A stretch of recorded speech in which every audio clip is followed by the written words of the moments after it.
Hello everyone, so today we're going to be talking about my manga collection spreadsheet. Now this is the spreadsheet I use to track both my reading and my collecting. I do still use Goodreads, but I'm not going to talk about that here because I pretty much haven't changed how I use Goodreads.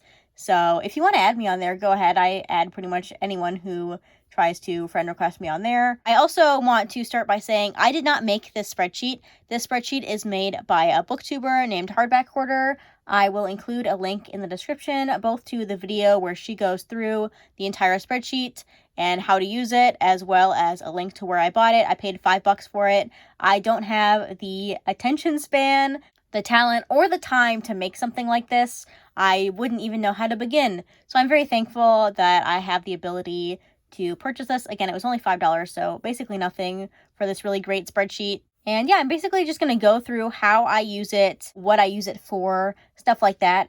So this right here is the overview sheet. This is an overview of all of the statistics that these other pages track. So you can see it all on one sheet. Over here we have the pretty big statistics like number of books read. I've read 202 books. And then my pages read, this one I really like looking at because the number of books that you read definitely doesn't always portray how much reading you're doing, so I always like to know how many pages I'm reading. Also, if I'm reading a book, it's probably via an audiobook, so I like to track how many hours I've listened to audiobooks, how many books I've reread, how many books I've hauled, and library checkouts. We'll talk about those later. Then I have some goals down here. So my reading goal for the year is 400. Pretty sure I'm going to achieve that since I'm already at 202. And then down here we have some other reading goals. Obviously read 400 books, read 52 novels. I'm trying to read one novel every week. Get down to 300 unread manga over here. And then to read my 10 series I need to read throughout the year, which I talked about in my 2023 reading resolutions video. And then I'm trying to think of another goal to have, but I don't know what I should put there. Let me know if you have any ideas in the comments. But then we scroll down, we can see the number of volumes or books I've read throughout each month, series statistics, if it's part of a series or not, and then how many series I've started, how many series I've finished. I don't really like this because it doesn't really give a good view of my reading, because if I decide to stop reading a series halfway through, it doesn't count as finished. If I've caught up with the series, it also doesn't count as finished because it's not finished. I did consider putting this as series finished or caught up on, but I'm just going to keep it like this. Then author stats, if I have read them before or if they're new to me. I don't really look into if a manga series is a debut. I don't really care about that. I just want to know if I've read the author before. And then down here are some other stats that are there that it's kind of tracking, but I don't really pay attention to those. My statistic that is the most important to me personally is these ones right here. So the number of manga I read, I only use this spreadsheet to track my manga collection. I do have a pretty sizable book collection, but at this point in my book collecting, I know everything on my shelves. I don't need a spreadsheet for it. So this is just manga. Well, currently, I'm at about 1,700 volumes. I've read 1,236 of them, and my unread right now is 463. I started the year at 580, so 463 I'm not mad about, and then the percentage I've read is 72.75. So this is the statistic that I like to look at the most. I look at this every single day. I'm always trying to get this number down. And this is automatically tracked from the other sheets in this spreadsheet. So we'll talk about that as well later. The number of books I read per month, we can go in here and see them like this as well as over here. And then the source, if I read it via an audiobook or physically, most of them are going to be physically, obviously, because I'm reading from my manga collection. If I ever read a digital manga, I would put that in ebook. But as you can see, I haven't read any digitally yet. And then mixture is for novels that I had both the physical copy of and I listened to the audiobook. And then we can see that in this pie chart as well. Then in the middle here, we have genres. So I'm very surprised that my most read genre is psychological. It shouldn't be that surprising, but I would say it kind of is. Adventure isn't really surprising. Comedy is kind of surprising. I feel like there aren't that many comedy manga I'm reading. If this seems a little bit redundant with the labels on here and down here, the problem is there are so many genres that it was confusing me with all these colors and trying to see them down here as well. It wasn't working, so I had to go in here and change the label so that they would look like this instead of just having the number and percentage. It didn't make any sense to me, so I made it like this. And then ratings over here, My biggest rating or most common rating is 4 stars. That is not surprising. What is a little bit surprising is that I've given more manga or books a 2-star than a 5-star. That is not good. But I'm very, very stingy when it comes to 5-star ratings. I do not give them out pretty much ever. My average rating for the year so far is 3.6. That is very, very typical for my average rating. I think that is a little bit lower than many people's average rating, but that's what mine is always, probably because I never give series 5 stars. So this is demographics. As you can see, I've barely read any shoujo so far this year. It just hasn't happened. Not because I'm opposed to reading shoujo, it just hasn't happened. Things I thought I was reading that were shoujo were josei usually. The fact that 54% of my reading is shonen manga is not surprising to me either. And then we have the format, pretty typical stuff here. I have read 1 manhwa. And then over here, I have whether the book was traditionally published or indie published. A vast majority of them are traditionally published, but I have read some manga from like Fantagraphics, and that is an indie publisher, so I put that there. And then over here is a statistic I did not know I needed, but basically this covers, pretty obviously, the color of the cover. And this is a statistic that was already here. I just chose to use it out of curiosity's sake, just to see what would happen. And it's pretty typical. As you can see, I read a lot of manga with white covers or black covers, but what was kind of surprising to me is how many green covers I read. Actually, this is the first time I've really looked at this. Blue isn't that weird, but for some reason green is weird to me. I don't know. What do you think is the color of the cover that you've read the most of? Let me know in the comments. And then over here is the authors that I've read. I wish there was a way to make this like automatically update so I can put the authors that I've read the most up top. I know I can just do it manually, but this is kind of flawed because as you can see, there are authors where if you've read one of their series that has 43 volumes in it, it's kind of skewed. It will look like you've read a lot from that author. Like Kei Sanbei, I've read 2 of his series, but it looks like I've only read 10 volumes, which is the case. But it just doesn't look like I've read as much from him as I have from other authors. That's how it's going to work with this since I'm using it for manga and not just books. Then we have some more statistics down here. We have if I read them from my own library or the library or via Audible. Obviously, most of them are coming from my own collection. And then more series statistics over here and author stats. I do like to know whether the authors I'm reading from are new to me or if I've read from them before. Then we have more statistics. These ones are a little bit more interesting to me. We can see publication year over here. The fact that 2022 is the biggest portion is not surprising. These 2 are pretty typical. Where did 2014 come from? I think this might be because I've been reading Yamada-kun, and that's where that came from, these 2. Then over here we have publisher. The least surprising thing is that Viz is the biggest publisher, at least for manga, and then Kodansha and Yen Press are pretty similar.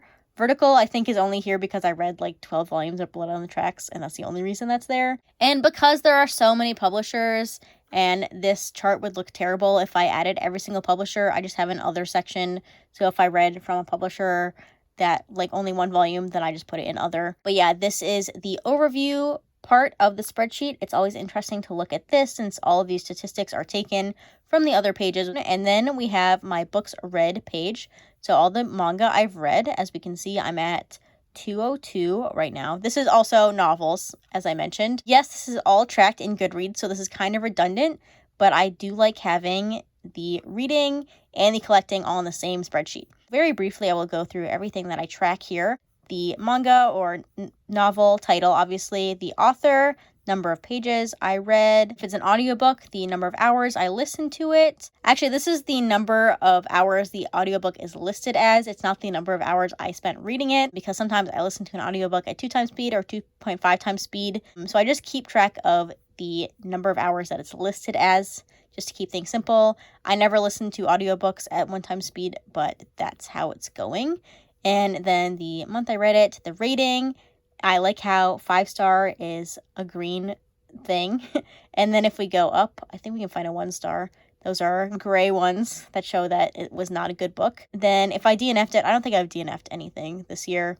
The genres, and if it needs a subgenre, I put that in. Sometimes they do. Demographic, if it's a novel, I don't put that here. The original spreadsheet has audience, so if it's like young adult, adult, middle grade, I just converted that to demographic instead, and I just ignore it if it's a novel. Then if it's a series or standalone, what series it's from, what number of the series, if I've completed that series, if it's a manga or a novel. Obviously, most of them are manga. Then the release year, if it was traditionally or indie published, and then the publisher, and if the author is new to me or read before.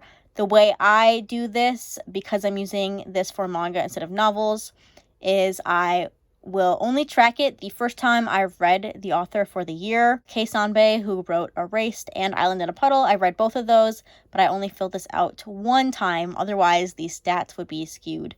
So I just leave it like that. And then over here are some other things. I kind of track it, mostly for LGBT rep, if it's an LGBT manga. Or if it's not an LGBT manga and it does have LGBT rep in it. The color of the cover, the number of days it took me to read. This automatically updates from putting these dates in here. If I read it for a readathon, which I don't think I've done any readathons this year yet, but I am doing one later this month. And then if it was a reread, then over here, any trigger warnings I want to list in a review. If I heard about it from somewhere, I almost never have this one filled out, but I've left it here just in case what I read the manga for. So if I read it from the TBR jar, I also like to mention what prompt it was from over here. And then I'm also doing my 1 novel per week challenge. So yeah, that is the books read page. Next, we'll be going to my manga library page. So we'll go back over here. So this is every single volume of manga in my collection. Let me go back up to the top. If you're looking to use a spreadsheet, this could become very, very tedious unless you already have another spreadsheet where you have all this information. I did have another spreadsheet, obviously, so I just copy pasted and put it in here and then started filling stuff out. I didn't have the authors in that spreadsheet, so I had to do all of that by hand. This also tracks rating and the genres and stuff. I don't really care about that. I do eventually want to fill out all the demographics. I have not yet done that, obviously. It's kind of daunting, but I do want to do that. Genres, I'm very mixed on whether I want to do that, only because it's going to take forever. These other ones I don't care about. They're just there. But anyway, the way this works is this does have a row for every single volume in my collection, and then the number that volume is, and if I've read it or not. If I've read it, I go like this, and I check it off, and then on the beginning part, that's updated, so you can see this went from 463 to 462. That is pretty much how this works. I update this every single day. If I get an email that some books I ordered have shipped, I go in here and update it. If I unhaul stuff, I go in here and update it. If I read stuff, I go in here and update it. I update this one every single day, pretty much. Then we have a monthly stats page. These are all statistics that are taken from the other pages. Again, I don't do anything in here. It just automatically updates. We can see the number of books I read per month, the number of pages I read per month. That sometimes is more important than the number of books I've read. Obviously, like you can see here, I read more books in February, but I read more pages in January. It doesn't really matter, but I do like to know, like if I read a lot of omnibuses, which is the case for April, that number will be smaller, but it will be a lot of pages read. Again, it doesn't matter. It's just interesting to me. Average rating is interesting to me. You can see March and February were not great reading months for me, but April is making up for it so far. 3.8, again, is a little bit high for me. It also keeps track of the source and the format and the demographic, stuff like that. I don't really look at these ones down here, but they're there. So they're getting tracked. This up here is what I'm looking at mostly. And then we have my habit tracker. This one I also update every single day. This is tracking the number of pages I've read, the hours I listened, if I listened to an audiobook that day. There is a place to track the number of hours you spent reading every day if you want to do that. Personally, I don't care about that statistic, so I don't track it. But I know some people want to know how many hours in their day they're spending reading.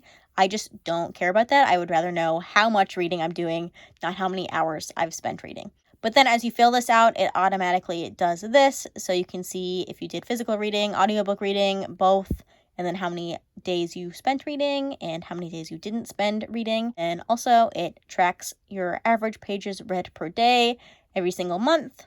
And then hours listened per day if you listen to audiobooks. So you can see that for every single month. April, I'm really slacking. And then over here is the final tracking up here. We can see the days I spent reading, the days I spent listening. If I kept track of the hours I spent reading, you could see that there. That would be an interesting stat to have because you could see how many hours you spent of your life reading. Yeah, again, I just don't track that. and it's too late now to start. But what is interesting for me personally is that I have read an average of 400 pages per day exactly, and 1 hour per day of listening to audiobooks. That's very interesting. And then this page is not quite updated. I do need to update it more, but this is all the manga that are coming into my collection and leaving my collection. So I have the month that the transaction took place, the title. I don't need to keep track of the author, so I should just delete that. The series is kind of redundant for me because it's all manga, so the title is the same as the series, but if you're using this for books, that would be useful. The series number, the format, where I bought it from. This is almost always going to be from Right Stuff. What I paid for it exactly. This is including tax. If I read it, and then if it's bought, unhauled, or sold. As you can see, I've only gone through early March, so I need to get back to tracking this because if I don't do it soon, I'm never going to do it. So I need to do it. It automatically tracks how much money I spent and how much money I got back from selling things. I do have people asking me all the time how I can afford to have a manga collection or to buy as much manga as I do.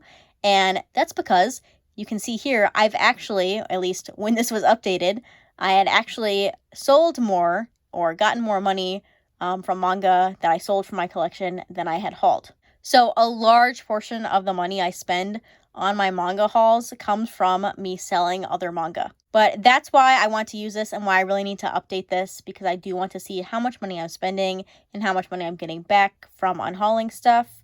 And then just generally how many things I'm buying and how many things I'm unhauling. At this point, it's pretty similar. And then I don't have any right now, but if I had just unhauled things, like just donated it to the library or something, that one tracks here. So that's this page. Again, I need to update this, but it will be very useful in the future. And then again, this is another page that is not updated really, but it will be very useful if I decide to update it. This is all of the releases, so any pre-orders, whether I've bought them or ordered them, whether I received them, and then also future ones that I need to buy. So you can see I've gone through December, kind of. Pretty much anytime I see, oh yeah, this manga now has a release date, I put it in here. And then if a release date changes, as it's known to do, I just go ahead and change it in here and move it to where it needs to be. But this helps me keep track of whether I've pre-ordered something or whether I still need to pre-order something, where I pre-ordered it from.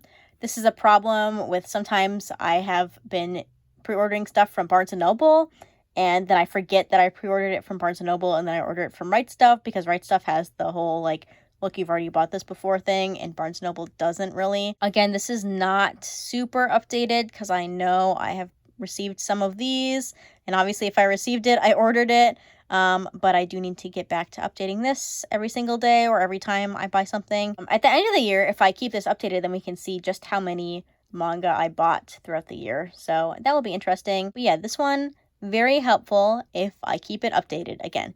And then lastly, we have library books, which is a page I thought I was going to use, but I don't really use it. But if you do use your library a lot, maybe you can use this. My local library has a pretty great website where I can just look to see what the due date is for the thing I have. So probably not useful for me personally, so I can probably just remove this page, but at this point it's still here, so I'll show it to you. But yeah, that's everything for this video, I think. If you track your reading in a spreadsheet or an app or something like that, please let me know how you track your reading, because obviously this is not for everyone.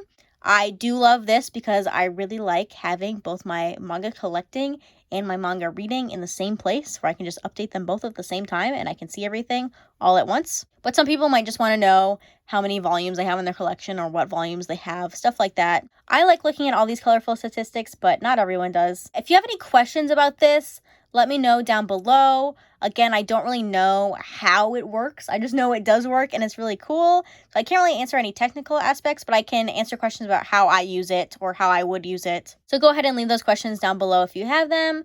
But yeah, that's going to be it for this video. Thank you so much for watching, and I'll see you in the next one. Bye!